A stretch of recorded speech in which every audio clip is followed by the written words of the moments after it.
brings raw, unfiltered conversations with individuals who have risen from hardship, embracing faith, strength, and purpose. Join us as we break the silence, uplift one another, and emerge stronger together.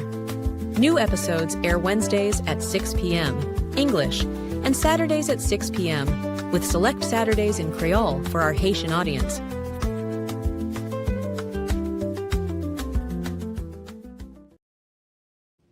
Hello, everyone, and welcome. Welcome again for another segment of Emerge and Empower with your host, Dr. Lynn J., of course. All right. And as you know, we're here every week for healing because we want you to heal for real. You might hear me say this a lot in my episodes about healing for real is because it's one thing to say I want to be healed, but we don't take the necessary steps.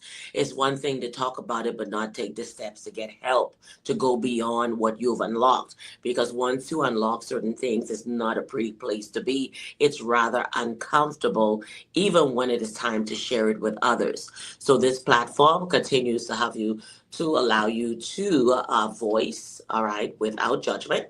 And individuals come on every week with different things that they've emerged from. So you might say, I don't have that, but you do have a story. So Emerge and Empower is that platform for you to be able to come on and share your story with our viewing audience. Share it with the world. All right. And also it opens up for you to talk to your family members about it. I'm going to go on a set and here's what I'm going to share if you had not already shared it with them. So it actually allows you to be open with yourself. But the first thing I want you to do is to forgive yourself and all of this. Because if the guilt and the shame and all of that is there, then healing cannot happen. All right. It's like opening a wound that you did not stitch up and you did not care. And now it becomes infected. Okay. So you need to heal for real.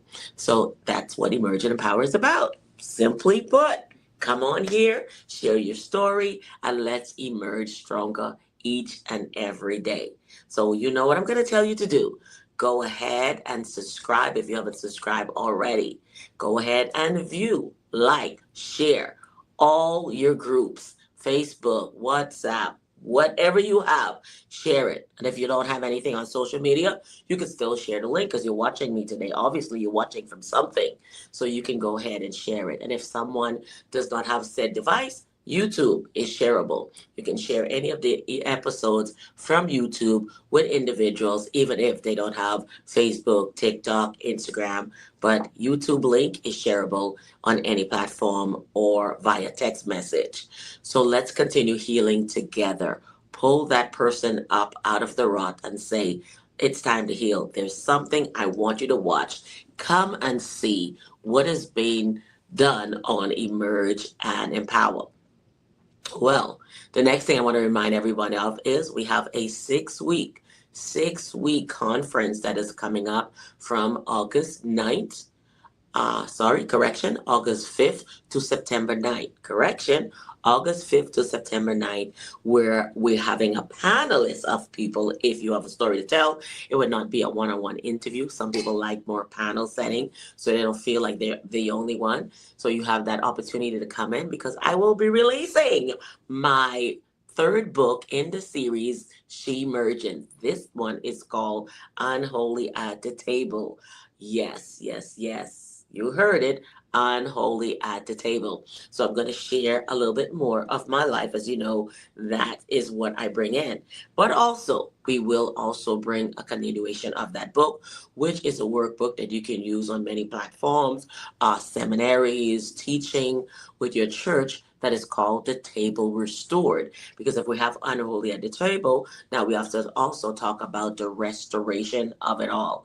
So come on in, go ahead and email us at emergeandempower@gmail.com and let us know that you saw it here and you would like to be a part of the She Mergence Conference. It's a virtual conference, so you can tap in wherever you are and connect with us all around the world.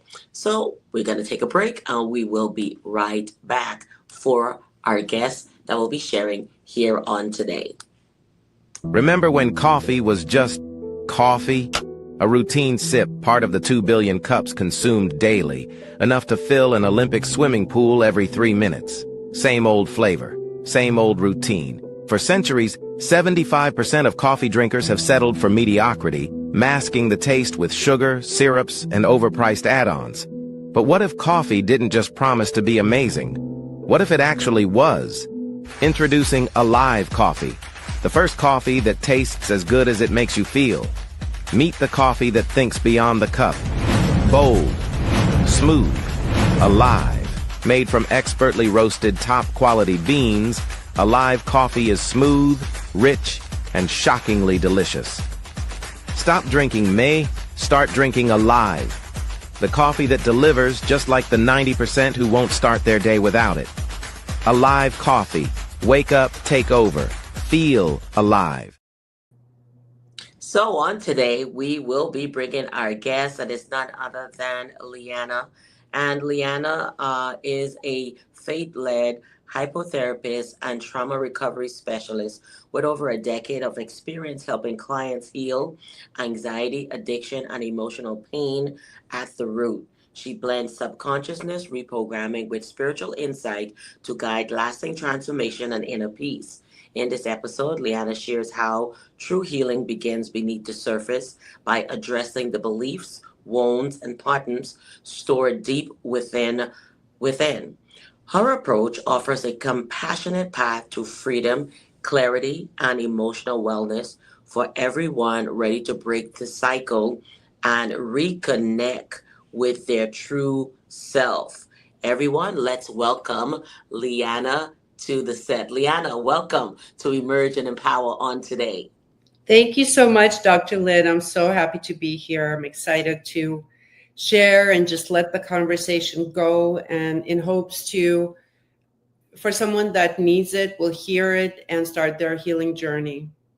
Yes, yes. So as everyone know, and this platform is about healing and to heal for real, because it's one thing to talk about it, and that takes a lot to be able to come on and just talk. Because sometimes people take years before they can share their story, to the point that people say, well, why are you just telling this now? They carried it that long and they finally feel comfortable enough to release the pain and share it. So whenever that happened, we would like for you to be patient with individuals as they share their story, because once they start sharing their story, it's a wound that is open.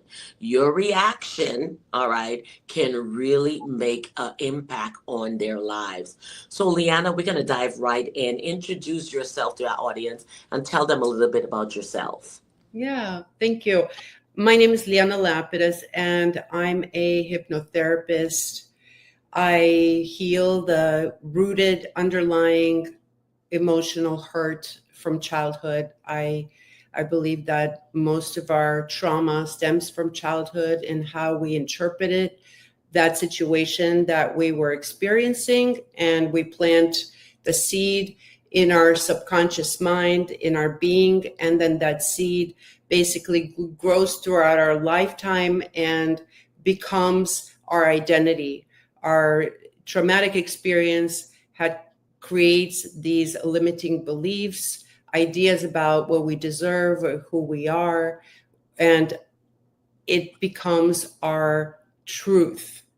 Right. And we live in that for a very, very long time until we face it. And I'll share about why I chose to do this work.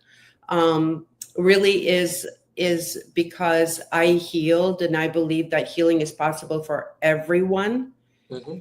And anybody can overcome whatever they're going through. And so I am, just a vessel to help people get to their truth and heal and recover, from all the wounds, from all the emotional pain they've been storing and living from. Right. So for as long as I remember growing up, I always felt a sense of not belonging. I always felt different. I always felt like I'm just what am I doing here? And I grew up feeling a lot of anxiety, with a lot of anxiety around me, a lot of fear, rage. There was, and all of this impacted me as a child. I understood this later, but the way it impacted me was full of fear and terror. And that became a very big emotion that I was carrying throughout my entire, years up until I was 30 years old. It made me feel less than. I felt so different from the rest. I felt like nobody understands me.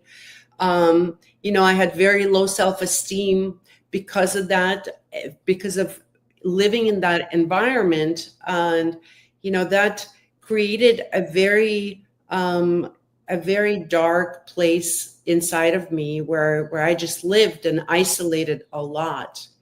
And, I struggled because I was in an environment where there was a lot of arguing and, throwing stuff around, and you never know, you have to walk on eggshells. And I became very sensitive. And what that looked like on the outside, I appeared very shy. But in reality, it wasn't because I was shy. I was just so scared of any energy that came around me, any person. So it shut me down. And then on top of it, parents just say things that impact us. They don't really say it in that moment to hurt us. But the way my mother said, "You're shy, like you're awkward. What is wrong with you? Stop being like that," because I would hide behind her when we were around people, or, I would just get scared. I had so much fear. And, that shut me down even more. It made me feel even more different. And as I was growing and, developing, there was all of those things continued to linger and in fact become even bigger. The energy or the spirit of anger, the spirit of rage, the spirit of fear just became bigger. And I started to attract things and people and places in my life that would be similar to what I was feeling, because when we think we deserve nothing, or we're not good enough, or we're not, good looking enough, we're not smart enough, we attract that which will confirm that to us, other people or through circumstances. And so that continued and continued, and there was always this fear. And then, so I was born in Ukraine, and we came to the United States, to Los Angeles, when I was 8 years old, and my parents immediately went to work. So I basically grew up by myself, on my own.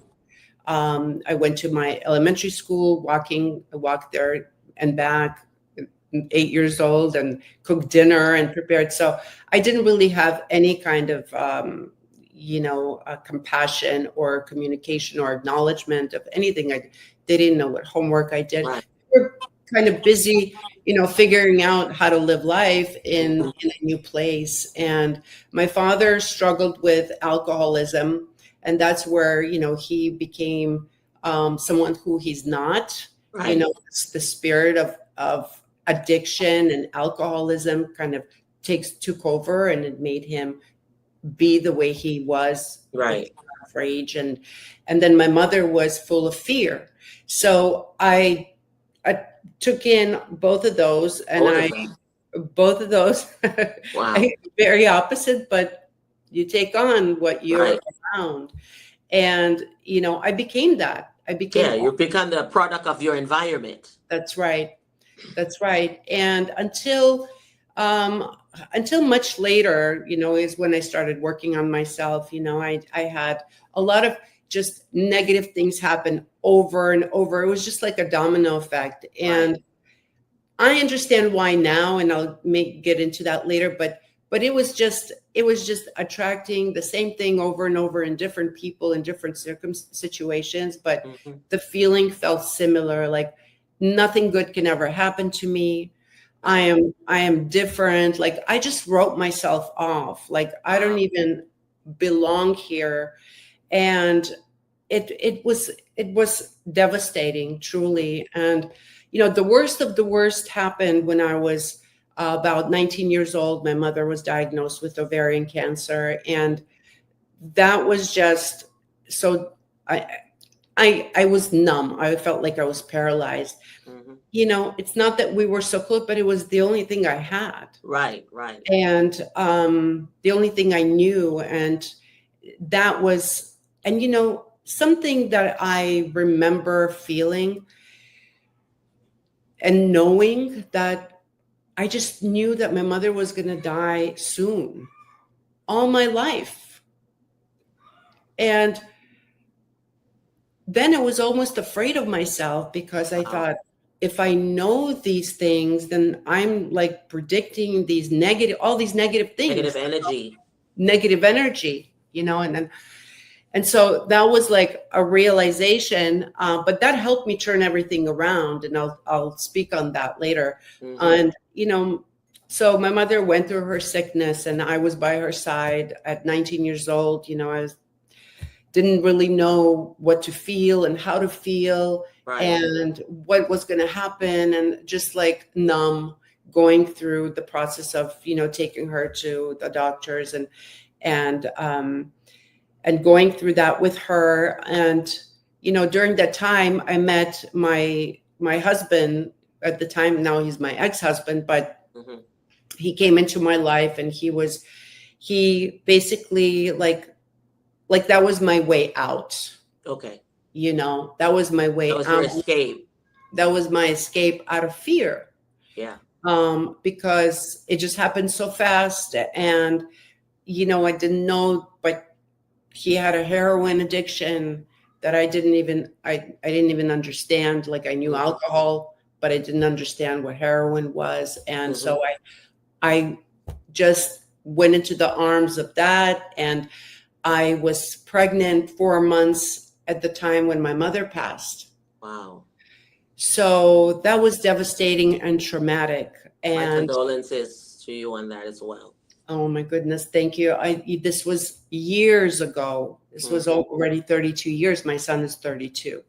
So it was just, I always just felt like I'm just here to struggle, to suffer. I'm just like a nobody. Like, I just had all these terrible ideas and beliefs about myself, because this is like, that was reality, because that was the real life that I was living. And, then the journey kind of began, and a lot of things started to change and shift. And, the waking moment was when, after I already had my daughter at 27. So I had my son at 21. I had my daughter at 27. Still, the struggle was real. And I had nobody to turn to. My husband wasn't like someone that I could really lean on and feel safe with, even though, he was there. But there was a lot of things that happened with him. Then he wasn't around. He was taken away to prison for doing, doing stuff that was illegal. And I was left by myself. So my father already passed away as well. And I was, left by myself to run 2 businesses, have two small children. So I was around 29 years old at the time. And I still carried this fear and terror. Like, how am I, like, are you kidding me? Like, this, like, the worst can't happen, Now I have to figure how to raise my children by myself, how to pay the mortgage, run these businesses. And, I wasn't a believer of God, and because so many different dark things kept happening in my life, but somehow I said, God, either take me away from here or show me the way. And, something miraculous started to happen. People started entering my life that were so helpful that I was just amazed. Like, it couldn't be real. It didn't feel real. But then I thought, well, I asked God, maybe there is a God, right? And so I started this journey of seeking. Like, I needed to figure it out. I had small kids. The idea that I would just leave them alone, what would they do? Right. You know, they don't have my parents, like nobody to take care of them. And so, I somehow, I was led. Well, I know that God was leading me the whole time. Mm-hmm. Now I know that. But the way he led me was so patiently and compassionately, and had so much grace on me, and showed me that, he's doing the work. And first I was led to learning about law of attraction, right? Mm-hmm. And understanding, like, what you think about, you receive. And then the vibrational energy, like, you have to feel it. And so it felt nice to think that way, because I had some sort of peace. I was experiencing some sort of peace Mm-hmm. when I thought positively. So Right. that was nice, but it was very short lived, Mm-hmm. the peace. And and then I came across this meditation practice called TM, Transcendental Meditation. It was pretty popular years ago. Okay. And so I said, I'm not like a meditator, but I feel drawn to it, because Mm-hmm. at the time I was doing yoga, and then the teacher who led the meditation practice, he was inviting everybody to his home to learn about it, Okay. to learn how it works and why it works. So I decided, I took a leap of faith and said, okay, I'm going to go try this. And that led me to practicing meditation, quieting the mind. And it led me to having visions of a totally different type of life than I was living. Mm-hmm. Some peace, some happiness, some joy, success. And I was like, how am I ever going to get there? That's not real. Right. And so that was I don't know when you want me to. No, you're flowing Yeah. in your story. Yes. Yeah. So, from then it was that practice. Of course, it wasn't just like this. Nothing was easy. I had to face the anger outburst that I was already experiencing through myself. I had to work on changing that. I had to work on my character, because, I was raising my kids and I didn't want them to, be affected like I was affected with my parents' behavior. And so I understood that. Thank God I understood that. And at the time also, as I was practicing law of attraction, like, I saw this vision of me helping people. Like, I'm like, how am I going to help people? Right. Because you got to help yourself first. Well, yeah, because I was still like trying, blind, like I couldn't see. I couldn't see. Mm-hmm. And, but I had those visions. And then I was led to hypnotherapy school, something that I didn't even think was a thing. Right. I filled out some questionnaire online. I was, okay, what career would I be good at? And it gave me different schools, like psychology school. I guess whatever my answers were, it felt like I can be helpful to people, social working school, all kinds of schools in that realm, and then hypnotherapy school as well. Mm-hmm. And I'm like, I don't believe in that stuff. That's weird. Mm-hmm. And they called me from the school and they said, hey, you're a great candidate for our school. And I started laughing, and they're like, well, and then I thought to myself, but law of attraction practice says that, you'll be led to things and places that you least expect, but that's like the stepping stone for where you're supposed to go. Right.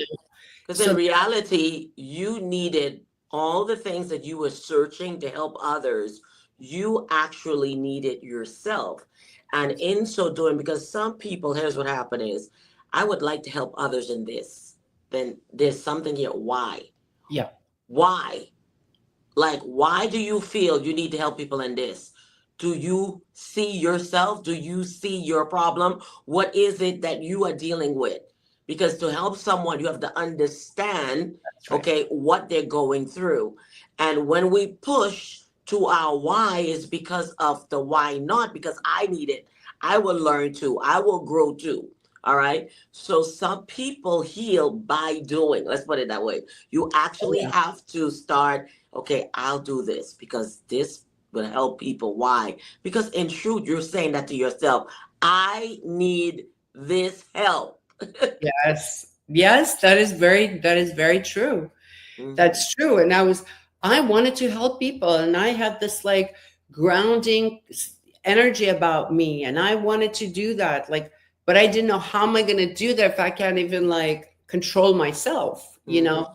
So yeah, so I was led to that. And as funny as I thought hypnosis or hypnotherapy was some like for, different type of people, Mhm. I kind of laughed at it. But then he's like, oh, you know what? Well, I'm going to offer you a month free. And if you don't like it, no obligation. I'm like, okay, I got to try this, right? I got to at least, take it off my list Mhm. if it's not something real. And then I walked into the school and I saw people that, you know, I hate to say it, at the time, I felt like they're kind of awkward, but I felt at home. But I felt at home there. I'm like, okay, I belong here, And from the first class, I was hooked because they started talking about the programming, the subconscious programming, how, our mind forms belief systems Mhm. and ideas about who we are and Right. how we create these narratives and stories. And I'm like, psh, like what? This is exactly where I need to be. Mhm. And so my healing journey began, and I forgot that I was studying to be helpful to someone else. Right. I That's was, what I'm I was saying because you need this. yes, yes. So it was amazing. I worked with all the instructors that were leading the different types of classes and Mhm. types of NLP, inner child healing classes. So I got to experience each and every one of them every week for the entire year that I was in school. So I was really healing. And through my healing process, I, you know, I practiced a lot of compassion and forgiveness for my parents because, as wild as it sounds, but I had a lot of disappointment, and Right. I was upset with my mom for leaving me so early. I had resentment Right. around You have her to death. deal with all of that. Yeah. So I had to heal myself from the core. And Mhm. I love my parents. And I'm so grateful that I was led and put on the journey to be with them because I know God was preparing me the entire time to do the work that I do now for people, Right. with people. Mhm.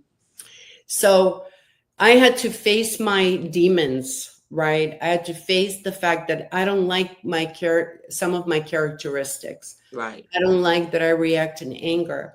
I don't like this. I don't like that. I don't like this. But I had to embrace it and I had to take Mhm. responsibility that Take now responsibility. it's not their fault that I'm like this. I'm like this because that's who I am now. And I have to deal with myself because blaming them is not going to help me Right. change and teach my kids different patterns. So it took a lot. It's not easy to face it and Right. admit something that you don't like about yourself, but that Mhm. is the first step to change, Yes. And so I did that. And the year wasn't, it was just the beginning. I mean, I've been in practice working with people for over like close to 15 years. So Mhm. this is every day I'm still healing. Yes. Oh, healing is continuous. And you Yes. discover new things and you get the aha, now I understand. And wow. So you keep having these happening, and it's beautiful because it's unfolding. And every time it unfolds, you become better, a better version of yourself, not That's right. only to yourself, but to your family and to everyone around you. It's like night and day, to the point people's like, you're like a whole different person. Did you change your hair color? Right, What right, right. happened? What changed about you? But what it's you, the That's inner the inner person, part. the That's inner right. you. Hmm. The inner is what we need to heal and go to and nurture and Right? love and understand, but also discipline, Yeah. disciplining, because if we don't have the discipline, we're not going to be able to change. Right. And but these are all things it's really hard to accept, because for me, what was hard in that moment was when I didn't know how to do it, Right. how to heal. That's where the frustration comes That's in. where the frustration is for a lot of people. But then when I'm like, here, this is what we're gonna do, and Mhm. we'll heal you. This is how you're actually gonna heal. We don't know the steps, and we don't see a way out. Right. And so that's where people get stuck, because they feel like, if I don't know how to get out of it, then I might as well just stay there, because Hmm. the fear of going into the unknown and not knowing is where it really holds people from moving forward and trying Right. to heal. So so these are the steps I've taken. And the addiction recovery piece, and why I'm passionate about it, I mentioned my father struggled with alcoholism, Right. then my husband with addiction, and I've just been around it all my life.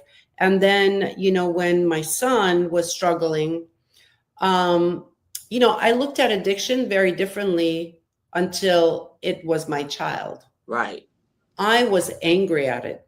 I was like, what's wrong with you? Why are you doing this? But my God changed that for me Hmm. when I had to get my son out of it. And God showed me that I have to be compassionate and Right. loving and understanding. And He showed me that that is not my son, it's the spirit That's it. that enters the person. Yes. So I'm not judging the behavior anymore. Hmm. I'm just looking at the true person. Right. And that's how I work with my clients in healing, in Hmm. the healing process now. And Right. so, but God revealed that to me through my own child. Right. And so through that experience, I volunteered where my son was healing, and I started volunteering hypnotherapy groups, which I never thought that I was going to become a hypnotherapist and do this Hmm. work. But I loved it. And that's where I felt the most at peace. That's where I started to feel so connected Hmm. and understood. Like you Remember, found your niche. I found my purpose. Hmm. Yes. I found like where I really understand people and where I feel understood as well, Hmm. because I struggled with that all my life. And so from there, I said, okay, hypnotherapy, practice is not something that people hire for. Right. Very rarely. Now it's coming around a lot more because people are realizing how powerful it is. Hmm. But at the time, I had to search. So I searched and I said, I'm going to try to look for a hypnotherapy job. Hmm. And I looked on Craigslist at the time, and there was a post for a job opening as for a hypnotherapy position in Passages Malibu Treatment Center. It's a renowned treatment center for people struggling with addiction and recovery. And I never heard of it because I just didn't know much about Malibu at the time. But I went for an interview, and I connected with the owner, because he started this rehab because of his son's recovery. And so we bonded on that, with through our children. And I didn't have any experience really. But he said, "What are you in recovery from?" I said, "Negative thinking." It just came out, you know. And he said, "You are hired. When can you start? Can you work full time?" And I'm like, "What? Really?" And so I worked there for 10 years. And eventually I became a spiritual counselor there as well, helping people just wherever they are in their spiritual journey, Right. connect with their truth.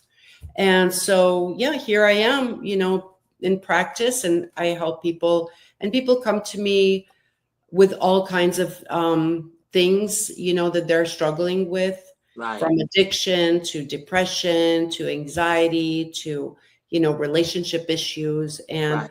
I just go to the core, to the deep roots, and work in a new way of thinking and feeling about yourself and healing. Right. I do a lot of inner child healing work through that process. So, yeah, so here I am. So I'm glad you said inner child, because what people don't realize is most of the things we are reacting from in our adulthood and all the things that we're doing, they started from your childhood, Yes, right? And you can see that something triggered in your childhood, a doorway opened, something happened yes. that brought this in, because nobody's just born, oh yeah, your spirit is just some kind of way. Your environment, we become products of our environment. Okay, it's just like if you get up every day and you eat ice creams, I mean, that's your life. Do you become what you eat. And so we're not physically eating what's in our environment, but we are internalizing, right? We are holding on to a lot of it. And sometimes you might think that you're disassociating Mhm. because you put it away. And then later on, you're triggered because you might have a mind that you want to do better. You might have a mind that, you know what, I do not want to be like, my family members. I don't want to be like my environment, my neighborhood, and I'm better than that. That's your mind saying that. But you first have to free yourself from that in order to get, because many times they say you could take someone out of the country, right? But when they get to the city, they have to reprogram their mind for the city lifestyle. Yes. Okay, if not, they're gonna continue doing the same thing that they did in the city, in the country, in the city. So it's the same way if someone was in an abusive relationship, or it started from home, the father, the mother, because it goes both ways, right? That child ends up, like you said, getting attracted to what they were used to. That was normal. All Yes. right. And so you find it's a continuation of what stemmed again from the childhood. And now you're like, why do I keep, people say this and I hear it all the time. Why do I always attract the same women? Or why do I always attract the same men? But you have to go back and see where that's stemming from. What was it like in your childhood? What was the relationship? Was there an absentee parent? Children who had to learn on their own because the parent is out of the house, like you said, doing your homework, cooking for yourself at 8 year old. Those are things that 8 year old should not have had to deal with. To be nurtured, to be loved, okay? That became lacking, and then now you're feeling insufficient, not good. Like you having all of these things going on, and it's going on now, 19. Then your mom is diagnosed, and then she passed. So you're still dealing, like, the two people that at least was stable, I know was gonna come home at night, that was the norm in my life. Now it's shifted. And so it's like, what do I do? What do I do in my life? What do I do now? Okay. So you have all these questions, you're lost, still trying to find yourself. And what we start to do is continue existing, not living, Right. continue existing. And Yes. so now you're attracted to your husband who had a whole different addiction. See, it didn't matter what the addiction was. It's the spirit. Yeah. Yeah. Okay, it didn't matter, because it, again, it's that same spirit, it's in that person. So you're attracted to the same thing, unbeknownst to you, that addiction was a whole different ball game, and you had to deal but you already coping as a child. Yeah. Okay, with parents. So now you're an adult. Again, you're connecting. Okay, I'm going to deal with it. I'm going to cope. I'm going to do what I have to do. So you continued existing. Okay, I have the kids. My focus is that. I'm going to focus my energy. I'm going to go to work again, but you're still not healed. You're still going through the motions, right? Right. And now, of course, the opposite is going to attract you as far as I want to heal. I want people to get better. Why? Because you want to get better. That's right. Yes. Why do you do this? People say, but what's your why? Well, why? I really don't know. Yes, it stemmed from your childhood. It stemmed from the things that was in your life. Whatever was lacking, we gravitate to try to get something better, to see if, if I do this and I help people, maybe I'll feel better about myself. Mm. One. Right? Mhm. And if I feel better about myself because I helped someone, then wow, that's great. I did something good. But then the truth is, when you start peeling those layers, you need it. Yeah. You Yes. know, Mm-hmm. and so Very. you're still healing. As your clients are healing, there are things that you probably journeyed through with them, because what people don't understand is when you journey through with your client or an individual, you two are going through that healing process Yes. at the same time. So it's Yeah. not one way, Right. and no two experiences the same. It might seem similar, but each individual is different, how they react, the environment that they come from. There's so much that's involved, more than just the trauma itself. The environment, the family makeup, is this in your bloodline, right? Right. All of this are factors that you have to deal with. So you're not just helping the individual heal themselves, you actually going back generations, you Yeah. know, so that they can move forward and be better for the next and their children to be better. So it's all generational, because people look at everything physical, and I'm telling you, don't take it so literal. It's Right. actually spiritual. We're all spiritual beings. Spiritual. It's absolutely spiritual. It's all spiritual. Hmm. Yes, absolutely. I see that. I know that, and I definitely live by that. Hmm. I didn't understand it, but I do for a very, very long time. It's all spiritual, Hmm. and that's a big part of my work, is teaching and training my clients to understand what is happening with them and in Right. them, so that they can step in and battle it, because the things that are happening in our mind, nobody really knows about, only we do. So that's until you get the tools and you really learn how to step in, and fight the battle. It's a Right. spiritual warfare constantly. Constant. It's constant, and it's going to happen because we're alive. Well, until we're alive, it's going to continue. We Right. just As have to long as we're learn. alive. Hmm. We have to learn how to battle, and it's the battle of the mind is what we need to equip and learn the tools how to manage it. Hmm. It's not something that we can just breathe away. you Nope. know it's something that we need to understand, that there's a spiritual warfare, but we that there's ways to fight it, to stand against it, to go against it, right? Right. But people got to understand. And so I love faith-led hypnotherapy is something recent for me. Okay. Actually, I've been doing it for a long time, but I've just kind of You stepped just in. have a name. I just got the name for it. Yeah, because I've been doing it for a long time. My goal was always to lead my client, my patient, the client, to their truth. Right. And what is the truth? It's the way, right? So when we are in our truth, we see the way. Hmm. And so what I do with my hypnotherapy, and every hypnotherapist has their own approach and their own way of doing it. Hmm. I help them quiet the mind so that they can enter their own spirit Right. and feel that profound inner peace and feel safe.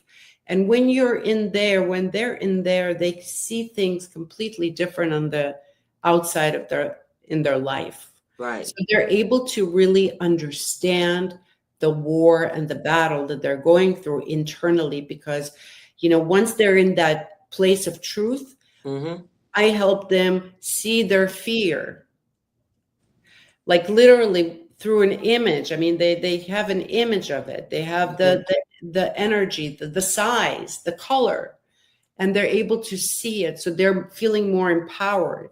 Mm-hmm. Because if you can see something, then who are you, the seer, right? Right. You're the one who can empower that, overpower that. So then there's the, energy, the spirit of addiction, the spirit of anger, the spirit, and these are all things that, they can see when they're living, when they're deep in their truth, when their mind is quiet. Right. Right. So that's the meat of my work, and that's why the people come out living from their, peace and feel equipped. Right. Because they know that it's there, because they've seen it. Right. Mm-hmm. They've entered it. And, teaching how to, and everybody's on a different spiritual journey and different levels, and so wherever someone is, I guide them to where it's appropriate for that individual, because it's something that develops over time. I know that because I wasn't there either myself. Okay. I got there through healing, through learning, through having my own spiritual counsel that guided me, So Everybody needs that. Everybody needs to have a spiritual counsel. Everybody needs someone to go to, a mentor, a leader. You need someone. You can't go through the journey alone, definitely. No. But that was something that I had to battle and fight with, because growing up the way I didn't trust anybody, because when we're wounded, we don't trust people. How can we trust people when we're hurt by the people that are supposed to love us? So for me, reaching out to someone was really difficult at first, because I just didn't have the trust. I would rather read a book and study it myself and understand it than go and sit with somebody and tell them my feelings. So that's something also, I understand, and I want people to know that they're not alone in that. Right. I always say, like, if you're seeking and you come across someone that just feels like they understand you, just stick to them and continue working with them, because we can't walk this life alone, and No. we can't, because No. we don't know everything. No. Well, we are about to close now. So, Leanna, what are any closing remarks you will say to someone who are not sure on how to move forward in that journey of healing? What would be your advice to them? I would just say, first of all, know that healing is possible for you 100%. 100%. And take the first step. The first step is, what can I do to start healing? And let that answer just come to you. And that's the first step that you're supposed to take. Don't worry about the next step. The next step will show up once you've taken the first step. And again, I just want to encourage everybody that, you might think that there's no hope for you and you're just different. Well, yes, you can feel like that, but you can heal and you can overcome whatever you're struggling with. You can overcome it. All right, so you heard it here with Leanna here on Emerge and Empower. And if that person is you, whether you're watching today, whether you're watching next week, whether it's a year later, maybe it's 3 years later that you've seen this, whatever time you're watching this is a message directly to you. And it is time for healing and to embrace that, because healing is beautiful, okay? Healing is beautiful and it's very liberating. The weight, when I tell you the weight comes off, you can hear better, see better. Everything is so much better when you're on the other side from that hurt. So I'm going to close off now with a prayer, and so that this can actually seal the deal for you, to know that there is help for you, all right? Father, in the name of Jesus, we thank you for you came to set the captives free. And those who you set free are free indeed. There are many on today, Father God, who are seeking healing, not sure. They're afraid. They're scared. They don't want to deal with the ugliness of it all. They would rather leave it alone, but at the same time, it is hurting them. It is really detrimental to their life. On today, we ask that this same peace that surpasses all understanding come to this individual right now as they're watching. May that wave of healing, that wave of peace come over them, that they can say, now I finally feel that I can talk about it and begin this journey to healing, not only today, but until Christ's return. Amen. Thank you so much, Leanna, for Thank being you. on the set. And we look forward. We will stay in touch. I will have all her links in the bio, where to find her, how you can connect. And if you find Leanna relatable, you can just reach out to her anytime. It's social media, anytime. Yeah, It doesn't please. matter what time, you can reach out. Yes, All yes. right. Thank you so Thank much, you. Leanna. Thank All you so right. much. Thank Thank you. you. Okay. Okay. Bye-bye. Bye-bye. All right, everyone. So we just want to thank you as we had another successful episode here on Emerging in Power.